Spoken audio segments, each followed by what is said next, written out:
سلام، انشالله که جور و صحتمند باشین.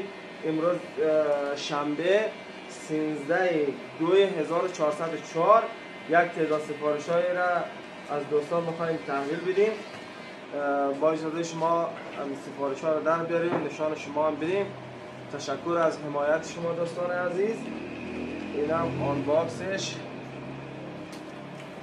تازه از چین رسیده برادران. زنده باشین، سلامت باشین.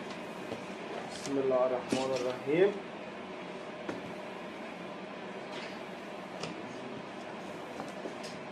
دوستان عزیز، هندزفری های QC-Y ANC بسیار کیفیت عالی، مکالمه خیلی عالی.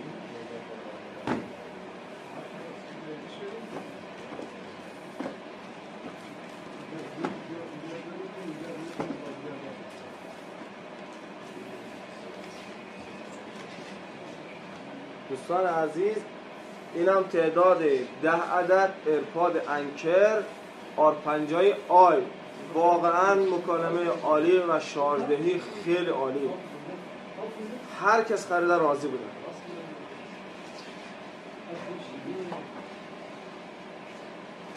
خب دوستان عزیز،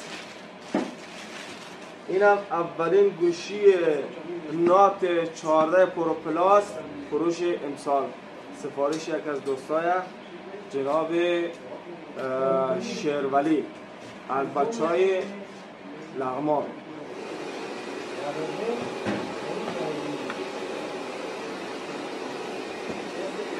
دو عدد گوشی پوکو 3075. این هم سفارش بچه های قرباغ.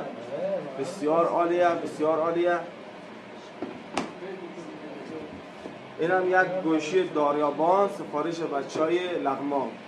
این هم بسیار عالیه، بسیار پر طرف داره. برای گیم واقعا عالیه. روی پوکو را کم مونه. دوستان عزیز، این هم ردمی 13 واقعا گوشی خوبیه دیگه، همش خوبه ولی این هم واقعا عالیه. ببخشید این هم یک گوشی اقتصادی A3 شیائومی رم 4 حافظه 128. اینا سفارش هایی که ما امروز گرفتیم، میخوایم تا یک ساعت دیگه تحویل دوستا بدیم. این هم مدل های گاردایی که گرفتیم برایشان.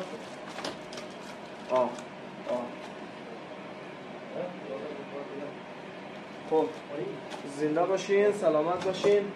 این مدل گارد هم واقعا عالیه، خیلی خوشگله.